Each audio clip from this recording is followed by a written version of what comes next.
السلام علیکم ورحمۃ اللہ وبرکاتہ۔ ہیلتھ ابشار میں آج ہم آپ کو چکرا کے بارے میں مفید معلومات فراہم کریں گے۔ چکرا کیا ہوتا ہے اور کس طرح اس سے مستفید ہو سکتے ہیں۔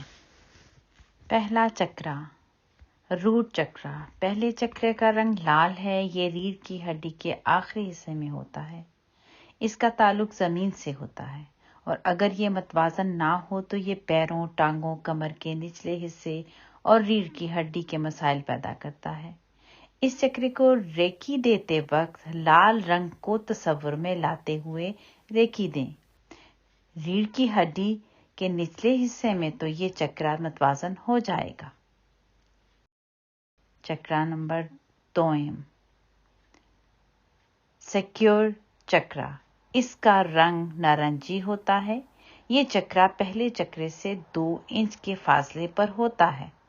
اگر یہ متوازن نہ ہو تو اس میں مسائل پیدا ہو جاتے ہیں اور تعلقات، جذبات اور مثانے کے مسائل پیدا ہو جاتے ہیں۔ اس کو متوازن کرنے کے لیے اس حصے پر نارنجی رنگ محسوس کریں۔ یہ حصہ نارنجی رنگ کا ہو چکا ہے تو پھر اس پر ریکی کا زیادہ اثر ہوگا اور یہاں پر یہ چکرا متوازن شکل میں آنا شروع ہو جائے گا۔ سوئم چکرا، سولر پلیکس چکرا۔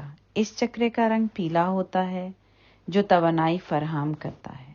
یہ تمام توانائیوں کو جمع کرتا ہے جو اچھی ہوں یا بری، جس میں درد، خوف، ذہنی دباؤ، تفکرات اور جسم پر اثر انداز ہونے والے عنصر شامل ہیں۔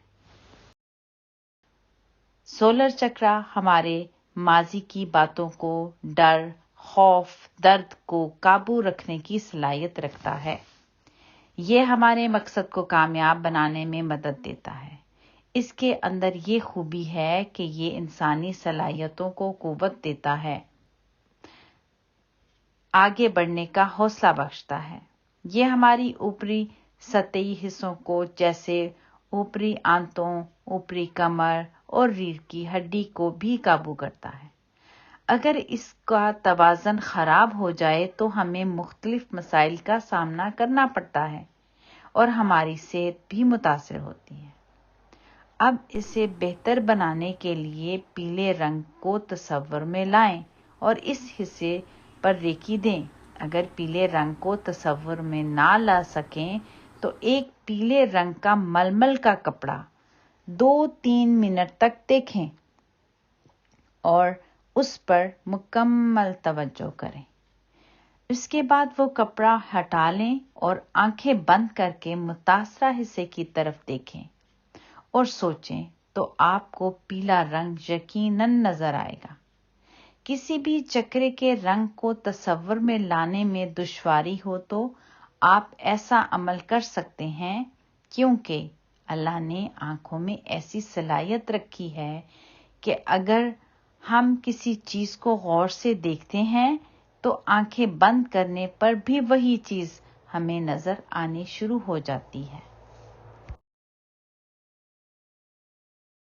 چہارم چکرا، ہارٹ چکرا یعنی دل کا چکرا۔ یہ ہرے رنگ کا ہوتا ہے۔ یہ چکرا ہمارے جسم کو قابو کرتا ہے اور ہمارے روح کے احساسات، جذبات کو محسوس کرتا ہے۔ اس چکرے کے ذریعے ہم میں محسوس کرنے کی صلاحیت پیدا ہوتی ہے۔ یہ ہمارے جسم کے پچھلے نظام کو بہتر رکھنے میں مدد دیتا ہے، جیسے دل، گردوں اور اس کے آگے پیچھے کے اعضاء کو قوتی صلاحیت بخشتا ہے۔ سینے میں دل، پسلیوں اور جسم کی نالیوں کو قابو رکھتا ہے۔ اگر یہ غیر متوازن ہوں تو انسان کے اوپر اداسی کے بادل چھا جاتے ہیں اور انسان اپنی صلاحیت کو بیان نہیں کر سکتا۔ آپ اس حصے پر ریکی دینے کے طریقے کے مطابق ہرے رنگ کو محسوس کر کے متاثرہ حصے پر ریکی دے سکتے ہیں، جس سے آپ کے افعال بہتر ہونا شروع ہو جائیں گے۔ اگر طبیعت زیادہ خراب ہے تو دن میں 2 یا 3 بار ریکی دی جا سکتی ہے، جس کا دورانیہ 10 سے 20 منٹ بھی ہو سکتا ہے۔ جیسے جیسے حالت بہتر ہو تو آہستہ آہستہ ریکی دینا بند کر دیں۔ یاد رکھیں اپنے ڈاکٹر سے مشورہ ضرور کریں، اس کی ہدایت پر عمل کریں اور ساتھ ساتھ اس عملی طریقہ کار سے بھی فائدہ اٹھائیں۔ اچھا تو دوستو، ہماری یہ معلومات کیسی لگیں؟ کمنٹس دیں، اپنے دوستوں میں شیئر کریں۔ اللہ حافظ۔